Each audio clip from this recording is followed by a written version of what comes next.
모든 가까운 중요한 사람에게 사랑을 고백하는 시간을 가져보십시오. 이걸 하려고 하면 약간 좀 연기를 하면서 서로 또 누가 이렇게 사랑 고백을 하면 거기에 대해서 호응도 해주고 그렇게 해야 하는 것입니다. 그래서 마음 먹고 고백의 그 이벤트를 기획하는 것이 좋을 것입니다. 그 고백할 그 사람만을 위해서 시간을 정하고 또 너무 무겁지 않은 꽃다발도 마련하고 또 간단한 다가도 준비한 다음에 약간 좀 흥분한 모습으로 사랑을 고해하는 것이죠. 말만 들어도 해피하지 않습니까? 해피해지면 좋겠습니다. 요즘 드라마에서는 고백도 하고 또 이벤트도 하고 이미 고백했는데 또 고백하고 그러지 않습니까? 그래서 요즘 그런 것을 보면서 제가 그런 생각을 했습니다. 나는 뭐 별것도 아닌 그 나의 성격 조금 그렇게 활발하지 못한 그런 성격 핑계를 대면서 찌질하기 싫이 왜 저런 고백도 하지 않고 이렇게 세상을 살아왔을까 그런 생각. 못난 짓 아닐까? 못난 짓이야 이런 생각도 하고요. 그래서 저는 제일 먼저 아내한테 사랑 고백을 하고 싶고요. 설날에. 그러니까 설날에 우리나라는 원래 옛날부터 제사를 지내고 그랬습니다. 제사 같은 거 적어두고 그런 고백을 하고 싶고요. 그 다음에는 가능한 한 자연스럽게 아들과 며느리에게도 사랑 고백을 하고 싶습니다. 그리고 우리 그 송정수 집사님 설날에 이렇게 우리 어르신하고 좋은 모습 꽃도 준비하시고 가지고 사랑 고백도 하시고 그렇게 하시면 참 좋을 것 같습니다. 별로 감동이 안 되시는 그리고 우리 또 조성영 집사님도 이렇게 남편 세월 살아보시는 것에 그런 고백을 하는 시간을 가지면 어떻든 서로에게 굉장히 사랑이 깊어지고 그러지 않는가 그런 생각이 듭니다. 이걸 이렇게 하는 것이 제가 이제 이벤트를 만들려고 하는 것은 정말로 그렇게 했으면 하는 것인데 이벤트만은 아닙니다. 이벤트만은 아니고요. 제가 그런 생각을 해봤습니다. 그리고 진심으로 생각해보면 우리가 좀 이벤트 할 수 있는 것보다도 사실 더 사랑하지 않습니까? 더 사랑하니까 충분히 이런 이벤트를 할 수 있고 사랑을 고백하는 그런 시간을 가질 수 있다는 것이죠. 여러분들이 이렇게 보면서 우리 목사님은 뜬금없이 사랑 고백이야 그런 생각을 하시는 것 같은데요. 여러분 우리는 오늘 신명기에 나온 10계명을 읽었습니다. 10계명을 읽었는데요. 이 10계명은 하나님을 향한 이스라엘의 사랑 고백이죠. 하나님을 향한 이스라엘의 고백입니다. 10계명이 원래 하나님이 주신 명령이니까 하나님은 사실 이스라엘에게 너희들은 이렇게 고백해 하면서 그들의 고백 부분까지 다 이미 써주신 거죠. 고백 부분까지 다 써주셨단 말이죠. 원래 출애굽기에 먼저 이 10계명이 나오지 않습니까? 출애굽기에. 이 출애굽기 이때만 하더라도 10계명은 완전히 그냥 하나님의 명령이었습니다. 하나님의 명령이었는데요. 그런데 오늘 우리가 읽은 이 신명기의 10계명 이거 다 읽어보면요, 그 출애굽기의 그 10계명하고요, 이 신명기의 10계명이 좀 차이가 있어요. 똑같지는 않습니다. 좀 차이가 있습니다. 어쨌든 그 신명기의 10계명은 출애굽기의 10계명과 그 상황이 다릅니다.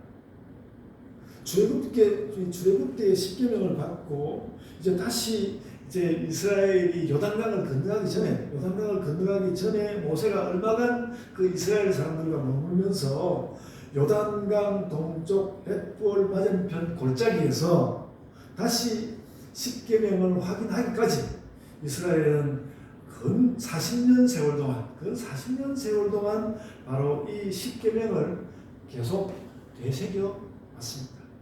그래서 십계명이 처음에는 오직 하나님의 명령이었지만 이제는 그것이 자신들의 삶이 되고, 십계명을 하죠. 그들의 자신들의 삶이 되고 자신들의 자신들의 존재의 뿌리가 되고 하나님을 향한 열정이 되고 고백이 되었단 말이죠. 고백이 된 것입니다. 그래서 이스라엘에게 십계명은 이제 명령보다도 하나님을 향한 고백이 되었습니다. 그것을 알고 오늘 이 신명기에 또 십계명이 나오네 그렇게 생각될 때, 그러니까 출애굽기는 보다도 명령이었다면 이제 신명기의 이 십계명은 고백으로 읽힐만 하다는 것이죠. 40년 걸렸는데 아름다운 역사입니다. 우리가 기독교인 된 것도, 저도 해하려고 기독교인 된 거 40년 넘었고요. 결혼한 지는 아직 저도 결혼하고 오래 살았다고 30년 넘었어요. 결혼한 30년 넘었고, 근데 잘 살아왔죠. 어쨌든 그런 우리 나름대로의 우리 아름다움을 가지고 살아왔는데, 우리가 사랑 고백도 하고요. 근데 오늘 이 십계명은 하나님을 향한 이스라엘의 고백이라는 것이죠. 우리의 믿음의 성장도, 그래서 우리의 믿음의 성장도 그렇게 이제 이루어져 왔고, 그것도 하나님께 드리는 고백인 것이죠. 그래서 그런 면에서 이스라엘만 아니라 우리도 오늘 이 십계명을 되새겨 볼 만하다라는 것이죠. 십계명을 되새겨 볼 만하다. 본문이 그런 사실을 이미 확인해 주고 있습니다. 오늘 본문 3절에 보면요. 3절 한번 보십시오. 3절에 이렇게 말했습니다. 이 언약은 여호와께서 우리 조상들과 세우신 것이 아니요 오늘 여기 살아있는 우리, 곧 우리가 세우신 것이다. 우리와 이 약속을 세우셨다. 오늘 말씀 읽는 가운데 살아있는 우리, 이게 너무 멋진 말이더라고요. 살아있는 우리와 하나님이 약속하지 않냐. 그러니까 출애굽때에 나온 사람이 이미 많이 죽었죠. 그래서 그 출애굽때가 아니라 가나안에 들어가는 살아있는 백성들의 고백이 되었단 말이에요. 십계명이. 그래서 오늘 우리가 깨달아야 하는 것은, 이것은 또 한 번 해석되어서 살아있는 오늘날 살아있는 우리의 고백이 되기도 한다. 그렇게 깨달아야 할 것 같습니다. 그래서 신자의 바른 삶을 율비로서만이 아니라 고백으로 내놓는 것이죠. 고백으로. 살아있는 우리. 이것은 성경에 적힌 말씀은 고대 이스라엘 사람들의 신종이었을 테고, 세월이 바뀌어가고 또 바뀌어갈 때마다 그들은 다 살아있는 우리라고 고백했을 것이고, 오늘 우리도 그렇게 고백하고 싶은 것이죠. 그래서 이런 생각을 가지고 십계명의 항목들을 살펴보려고 합니다. 먼저 나온 네 번째까지 내용은 하나님을 사랑한다는 고백입니다. 그리고 뒤에 나온 나머지 6개 계명은 그래서 형제와 이웃도 사랑하겠다는 고백입니다. 여러분, 우리가 보고 있는 십계명의 첫 번째 계명보다도 더 앞에 십계명의 전문 같은 말씀이었습니다. 십계명의 전문 같은 말씀이었어요. 그 6절 말씀인데 이렇게 말씀했습니다. 나는 너를 애굽 땅 종되었던 집에서 인도하여 낸 내 하나님 여호와라. 이렇게 말씀했는데요. 여러분, 이 말씀은 6절에 나오는 십계명의 전문 같은 이 말씀은 어쩌면 구약 성경 전체에서 가장 중요한 구절일 수도 있습니다. 특히 이스라엘 사람들 볼 때는 굉장히 중요한 말씀인데요.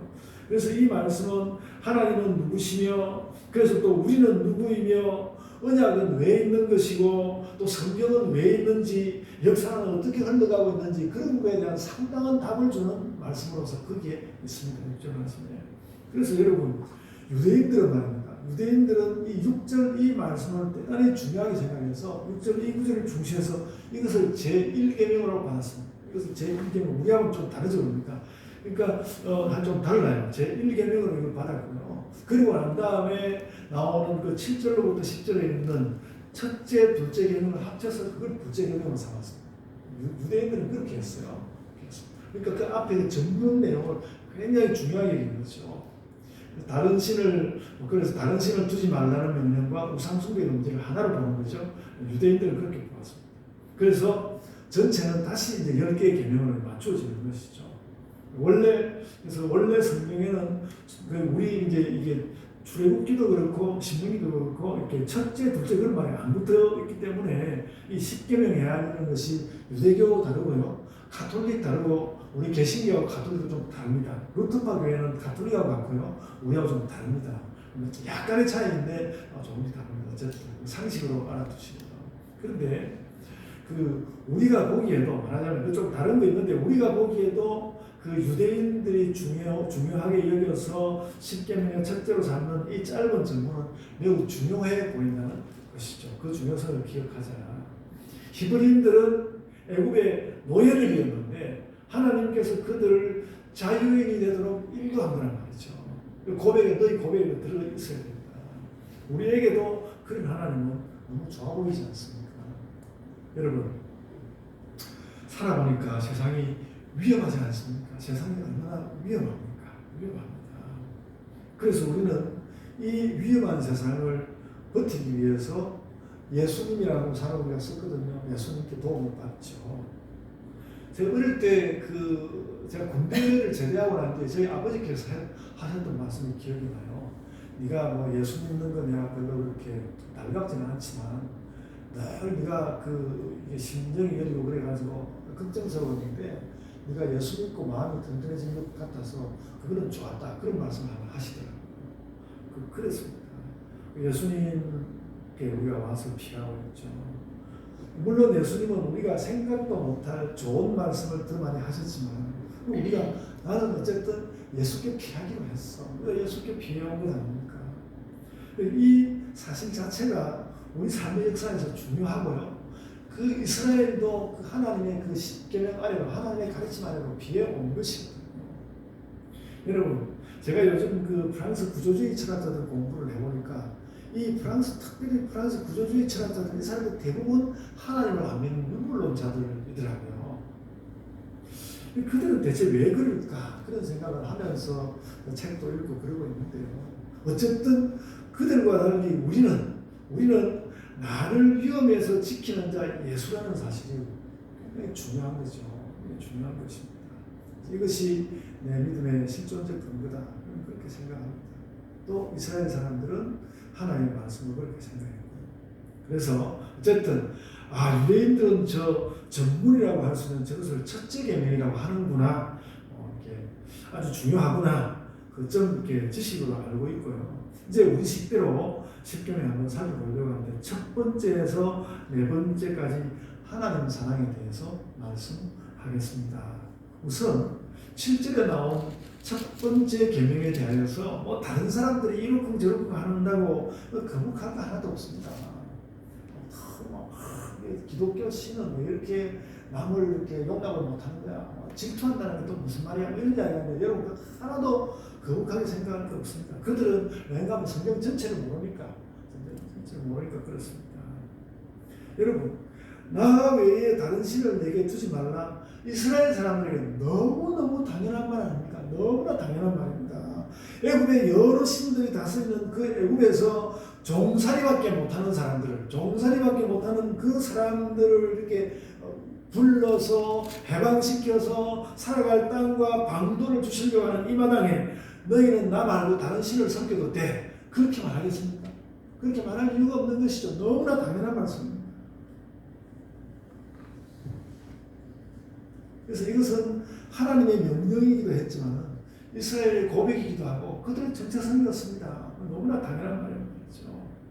요즘은 이제 우리가 살고 있는 세상이 다원 종교 시대가 되어서 공공연히 남의 종교를 비난하고 그럴 수는 없죠.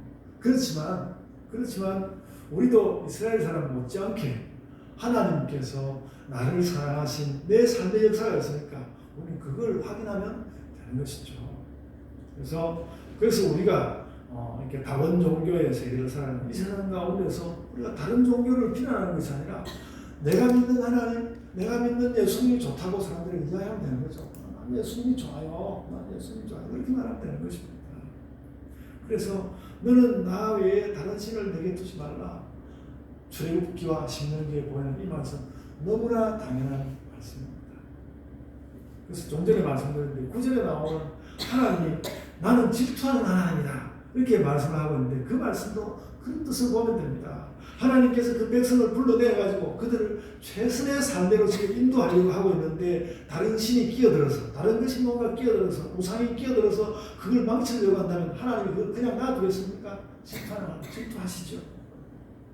하나님의 질투는 백성들의 정체성을 지키고 그들을 해방하는 질투입니다.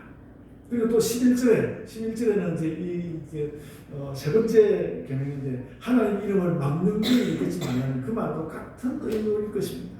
하나님께서 이스라엘에게 해방을 주셨고 그래서 이스라엘 모든 것의 원천이신데 그렇다면 하나님이 위험 있는 것 그것도 물론이지만 내 인생에서도 중요하단 말이죠. 그러니까 그 중요한 하나님을 우리가 어쨌든 하나님 이름을 우리가 대충 그렇게 부를 수는 없지 않습니까? 당신은 나의 전부이시고 그래서 당신의 이름은 나에게 소중합니다. 당연하죠. 세 번째 계명입니다. 그리고 12절 이하 네 번째 계명은 안식일을 잘 지키겠다는 고백입니다. 근데 이 안식일 계명을 해명하는 그 15절을 한번 보십시오. 15절 한번 성경 구절 보십시오. 이렇게 말했습니다. 너는 기억하라. 내가 애굽 땅에서 종이 되었더니 내 하나님 여호와가 강한 손과 편팔로 거기서 너를 인도하여 되었나니 그러므로 내 하나님 여호와가 내게 명령하여 안식일을 지키리라 하노라. 그렇게 말씀하지 않습니까? 여러분, 하나님께서 왜 이스라엘을 애굽에서 인도해냈습니까? 하나님 왜 이스라엘을 애굽에서 인도해냈습니까? 그들이 종살이를 하고 있었기 때문에 그들을 끄집어낸 것입니다. 그런 이스라엘을 해방시키는 것이 그 종살이하고 있는 이스라엘을 해방시키는 것이 하나님의 너무나 절제한 의도였습니다. 그러니까 내가 그렇게 간절하게 너희를 해방시켰으니까 너는 이제 당연히 해방 백성들로 살아야 된다. 해방의 백성들로 살아야 한다. 근데 그 안식일은 뭔가 하면 너희들이 해방된 존재들이라는 것을 보여주는 상징적인 일이었다는 것이죠. 너희가 나로 인해서 해방된 사람이라면 이제는 안식일을 지키면서 살아. 안식일이 되거들가 쉬면서 이제는 내가 종이 아니구나.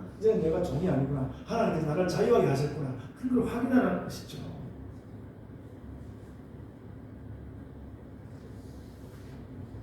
여러분, 주일 이야기까지 하자고 하면 굉장히 시간이 걸리니까 그렇습니다. 우리나라에도 노동 시간에 대한 논의가 많은데요. 이것도 각 정당들에서 입장이 다르고 해서 정치 이야기를 하기 쉽지만 제가 짧게만 말씀드리면, 그러니까 뭔가 경영자가 되어서 노동 시간을 너무 많이 잡고 그걸 가지고 또 빡빡하게 구는 자들은 사실은 성경 말씀을 가지고 오면 그런 사람들은 사실상 하나님의 적들입니다. 하나님은 이 땅 백성들이 노동의 종이 되기를 원하지 않는다는 것이죠. 그래서 안식일을 지키라고 하시는 것입니다. 그래서 안식일은 정당하고 자유로운 노동에 대한 하나님의 명령입니다.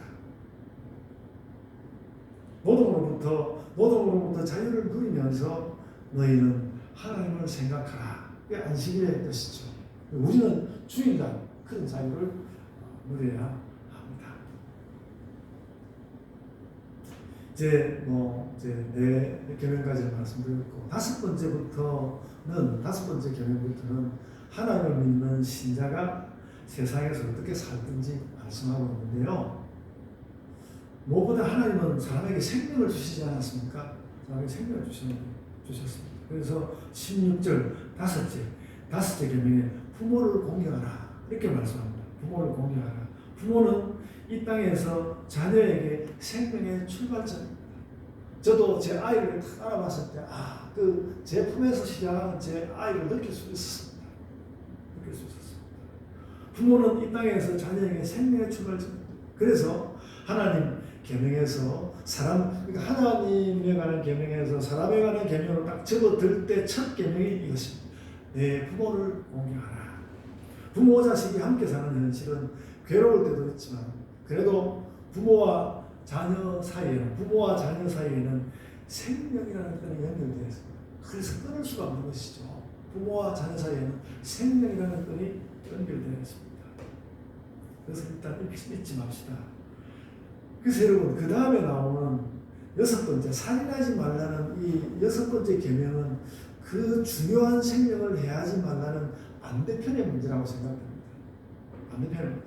그래서 그 생명이 소중하기 때문에 그 생명 때문에 부모는 공경해야 하고 살인은 금지되는 것입니다. 반드시 지켜야 하는 천륜이죠. 여섯째.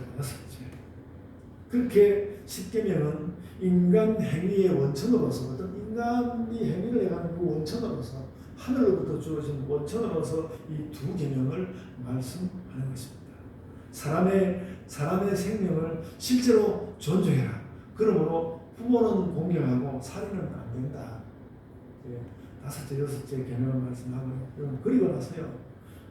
모든 계명들이 중요한데 그리고 나서 이 7제와 8째 계명은 그렇게 생명을 존중하는 신자들의 행위 일반에 관한 말씀입니다. 행위 일반에 관한 말씀입니다. 이 땅에서 사람들은 많은 행위들을 하고 살죠. 여러 가지 일들을 하고 많은 행위들을 하면서 살지만요. 아주 추약해서 말할 때 그 모든 사람들이 이 땅에 살아가면서 하는 모든 행위의 기본은 혼인과 경제생활입니다. 혼인과 경제생활이라고요. 그래서 흔한 말로 하자면 세상 사는 남녀관계와 돈 문제입니다. 세상 사는 기본적으로 남녀관계와 돈 문제라고요. 이것을 또 아주 아름다운 말로 사랑과 노동 또 이렇게 표현하기도 하고 그랬지만 어쨌든 세상 사는 남녀관계와 돈 문제 굉장히 중요하죠. 아주 현실적인 문제로서 아주 중요한 문제입니다. 그리고 그래서 그 문제들에 대해서 십계명은 간결하게 말씀합니다. 남녀관계를 간음으로 더럽히지 말고 돈에 대하여는 도둑질하지 말라고 했습니다. 재산에 도둑질하지 말아라. 간음으로 더럽히지 말고 도둑질하지 말아라. 그러니까 참 이걸 보면서 저희 옛날에도 사회를 그르치는 기본 범죄는 간음과 도둑질이었습니다. 간음과 도둑질이었고요. 요즘도 사실 그 사람들이 저지르는 일반적인 여러 가지 악들의 기본은 이 간음과 도둑질. 대부분 그런 거예요. 오늘날은 이 부분에서 더 흉악해졌습니다. 간음이라는 것도 그냥 누구하고 뭐 이렇게 좀 부정하게 됐다 이런 정도가 아니라 성을 착취해가지고 얼마나 그런 가지 흉악한 짓을 하고 그걸 가지고 축제를 하는 그런 구조가 있지 않습니까? 그런 게 있습니다. 나라들마다 그런 게 있더라고요. 그리고 여러분 돈 문제는 그 국가의 정부가 가장 힘을 기울여서 노력해야 하는 것인데 그런 것이 있지만 어떻게 보면 국가 자체가 그 도둑질 문제를 잘 컨트롤을 못하는 것이죠. 국가 자체가 이 도둑질 문제를 잘 컨트롤을 못한단 말이죠. 뭐 말하자면 이런 것입니다. 강대국이 약소국을 경제적으로 지배하는. 여러분 오늘날 아프리카 그리고 중동에 있는 그 석유들을 전부 그 유럽과 미국의 그 석유 회사들이 지배하고 있지 않습니까? 굉장히 나쁜 거예요. 굉장히 나쁜 겁니다. 근데 하여간 또 그걸 가지고 다 합법적이 되도록 그걸 만들어서 그러니까 다 그걸 합법적으로 만들어서 이렇게 하고 있거든요.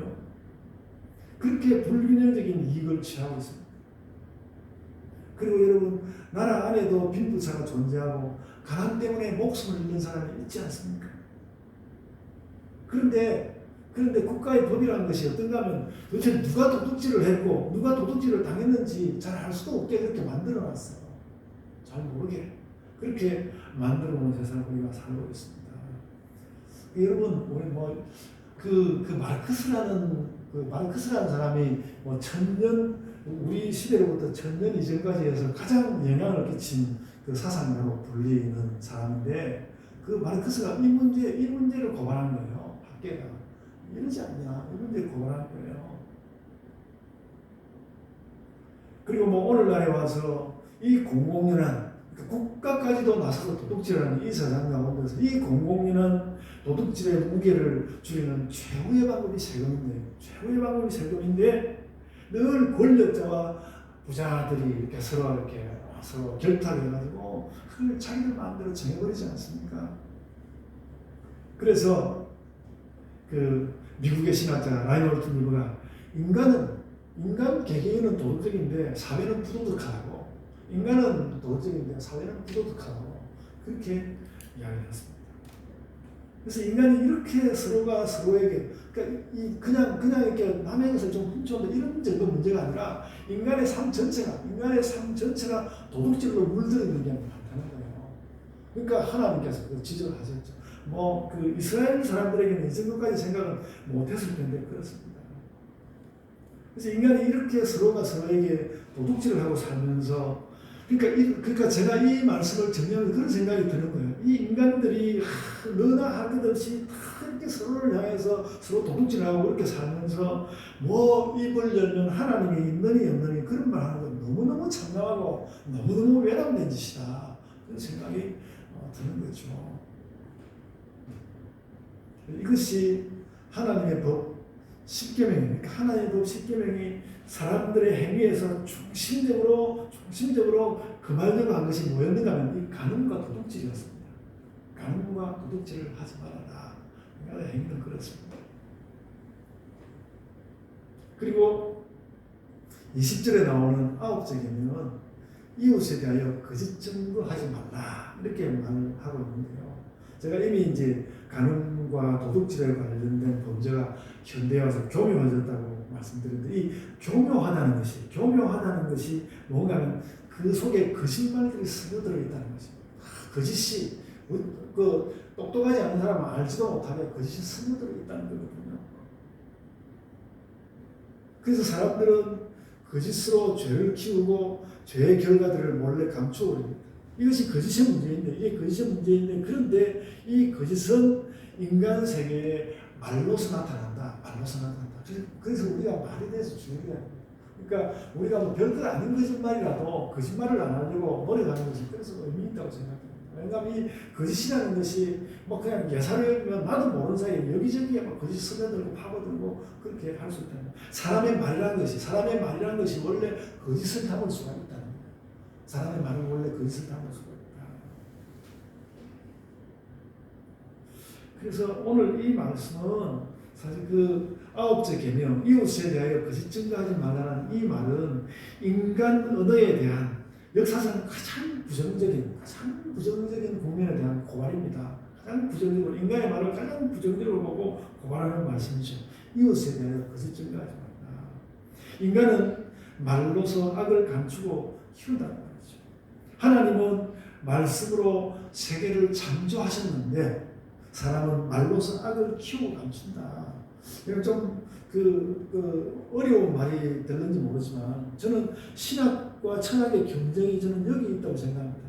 신학은 그 창조주 하나님을 따라서 어떻게 세상을 잘 살아가는 것을 잘 창조할 수 있는지 그걸 해낼 수 있는지 그리고 철학은 세상사 이야기니까 세상 사람들 말만 꺼내면 거짓말하고 남들을 괴롭히고 하니까 철학자는 얼마나 말로서 악에 대비할 수 있는지 그래서 신학은 얼마나 그 창조적일 수 있는지 철학은 얼마나 말로서 악에 대비할 수 있는지 이것이 그 신학과 철학이 서로 해야 하는 서로 얼마나 잘할 수 있는지 견주어 볼 수 있는 대비할 수 있는 어떤 문제라고 인간의 어떤 근원적인 문제라고 생각을 합니다. 그래서 말에는 인간의 그런 근원적인 문제가 있습니다. 신학과 그러니까 신학도 철학도 다 말로서 하지 않습니까? 말로서 하는데 그렇습니다. 그래서 여러분 우리가 늘 맑고 투명한 말 그리고 선하고 사랑스러운 말 요즘 저도 제 아내에게 굉장히 사랑스러운 말을 하려고 굉장히 노력을 하는데도 충분치 않은가 봐요. 제가 꽤 사랑스럽게 말하고 있는데 별로 이렇게 기뻐하는 기색이 없는 거 보면 아니 더 사랑스러운 말로 해야 된다 이렇게 생각해요. 정말 여러분들도 가만히 한번 되돌아보십시오. 우리가 말이 지금 뭔가 소통이 잘 되려고 말하는데 왜 이렇게 말이 잘 소통이 안 될까 생각하면 사랑스러운 말을 하지 못해서 그런 것이거든요. 그리고 여러분 마지막 10번째 개념은 탐심에 관한 말씀인데요. 여기에는 다시 그 보면 그렇습니다. 다시 일곱째, 여덟째 계명의 내용이 반복됩니다. 그 일곱째, 여덟째 그 계명의 내용이 다시 나와요. 다시 나옵니다. 남녀 문제와 돈 문제 그 이야기거든요. 남녀 문제와 돈 문제에는 탐심이 결부된다는 것입니다. 그러니까 그렇게 행위를 할 뿐만 아니라 이게 탐심과 결부되어 있다는 것입니다. 그래서 간결하게 말씀하고 있습니다. 그래서 이웃의 배우자에 대하여, 이웃의 재물에 대하여 탐심을 갖지 말아라. 그 말씀을 하고 있는 것이죠. 탐심을 갖지 말아라. 이것도 아까 9번째도 그렇지만, 그러니까 참 십계명이 어떻게 보면 인간이 아주 얼마나 악할 수 있는지를 보여주는 건데요. 그 사람의 우리 마음이라는 것이 얼마나 좋은, 저 사람 마음 좋은 사람이야. 좋은 마음에 대한 이야기를 그렇게 많은데, 오늘 이거 보면요. 사람의 마음에 그렇게 좋은 말들이 많이 있겠는데, 우리 10번째 계명, 그 10계명의 10번째 계명은 인간 마음이 최악에 도달했을 때, 인간의 마음이 최악에 도달했을 때 어떤 것인지 그걸 고발하고 있는 것입니다. 그 탐심이라는 것이죠. 그 탐하는 마음, 그 아주 악한 마음. 그러니까 마음이 최악으로 떨어져 버렸을 때, 탐심이 된다는 것이죠. 그래서 이렇게 말할 수 있을 것입니다. 좋게 말하자면 우리 마음에서 탐심만 제해낸다면 우리는 아주 괜찮은 사람이 될 수 있다. 그래서 마지막 10번째 계명은 인간이 너무나 소중하게, 사람들이 마음을 얼마나 소중하게 여기는, 그 소중하게 여기는 마음에 대한 하나님께서도 그 좋은 마음 하나님께 주셨는데 완전히 그 부인하려고 하는 건 아니지 않겠습니까? 근데 너희가 소중하게 여기는 그 마음 이런 것도 있어. 경고하고 있는 것입니다. 모든 죄가 그러니까 너희들 일상적으로 범하는 이런 여러 가지 악한 행위들 탐하는 마음에서 나온다. 명심하여라. 그래서 여러분 반드시 다 그런 건 아니겠지만 그 영화를 한번 생각해 보십시오. 수많은 영화의 주제에서 그 어떤 부정적인 국면을 드러내는 어떤 질투심 이런 것 탐심에 해당하는 거거든요. 그런 것입니다. 탐심입니다. 제가 더 많은 설명을 하지 않겠습니다. 탐심은 결국 사람을 완전히, 그러니까 사람들이 일상적으로 하는 일이 그 7째, 8째는 계명했는데 그 일들이 탐심과 결부되기 쉬우니까 탐심은 말하자면 사람을 완전히 불행의 나락으로 떨어뜨릴 수 있다. 탐심이라는 것은 매우 위험하다는 거죠. 조심하여라. 여러분, 오늘 말씀을 좀 맺어야 할 텐데, 오늘 그 설교 제목을 제가 하나님과 생명과 행위와 말과 마음이라고 이렇게 제목을 적어놓지 않았습니까? 저는 이 순서를 따라서 오늘 십계명을 여러분에게 설명을 했고요. 저도 십계명에 대해서 그렇게 기억하려고 합니다. 하나님과 하나님 주신 생명, 그리고 행위, 그리고 그와 관련해서 말과 마음에 관한 그런 부분들이 있다는 것이죠. 그래서 그러니까 이 십계명은 우리가 존중히 여겨야 하는 하나님으로부터 시작해서 인간의 악한 마음까지를 두루 말씀하면서 너희가 이런 많은 문제들에 있어서 바로 서 있어야 한다. 십계명은 그것을 확인해주고 있는 것입니다. 그래서 우리는 우리에게 여러 가지 죄의 근성이 있는 것을 인정하면서 나에게 죄의 근성이 있는 것을 인정하면서 십계명을 새겨야 합니다. 하나님과 생명과 행위와 말과 마음 모두와 관련해서 죄가 일어날 수 있다는 거죠. 그 모두와 관련해서 죄가 일어날 수 있다. 그래서 우리가 인정하면서 그 계명에서 우리들과 향하게 하는 그 방향으로 가야 하겠습니다. 그래서 여러분, 죄를 넘기 위하여서 우리는 하나님께 성실하고, 죄를 넘기 위하여서 우리는 생명을 존중히 여기고, 또 죄를 넘기 위하여서 행위를 바르게 하고, 말을 거짓없이 사랑스럽게 하고, 마음에 탐심을 없애야 하는 것입니다. 저는 오늘 이 십계명 말씀을 그렇게 여러분들에게 해명해 드리고 싶습니다. 여러분, 오늘 신명기에 나온 십계명을 거듭 새기면서 2024년을 하나님 형상으로서 잘 살아내는 신자들 되시기를 바랍니다. 아멘. 자, 기도하겠습니다. 주님, 감사합니다. 저희가 꽤 잘 사는 줄 알았는데도 어느 날 불쑥 악한 것이 저희에게서 튀어나온 것을 보면서 저희가 또 절망하기도 하고 씁쓸해지기도 하고 그럴 때가 참 많았는데, 주님, 오늘 이 십계명 말씀을 보면서 우리가 하나님을 향하여 생명이라는 것에 대하여 우리의 행위와 말과 마음에 대하여 우리가 어떤 태도를 가지고 어떻게 살아갈지 잘 다짐케 하여 주시옵기를 원하옵나이다. 세상의 악한 것들에 대해서 분개하기보다도 내 마음에서 일어나는 탐심을 또 그것도 중요한 줄 알고 이 세상에 대하여서는 저항할 줄 알고 또 내 마음에 대하여서는 책망할 줄 아는 그런 신자들로 살게 하여 주옵소서. 주께서 영광받아 주옵소서. 감사하고 예수님 이름으로 기도드리옵나이다. 아멘.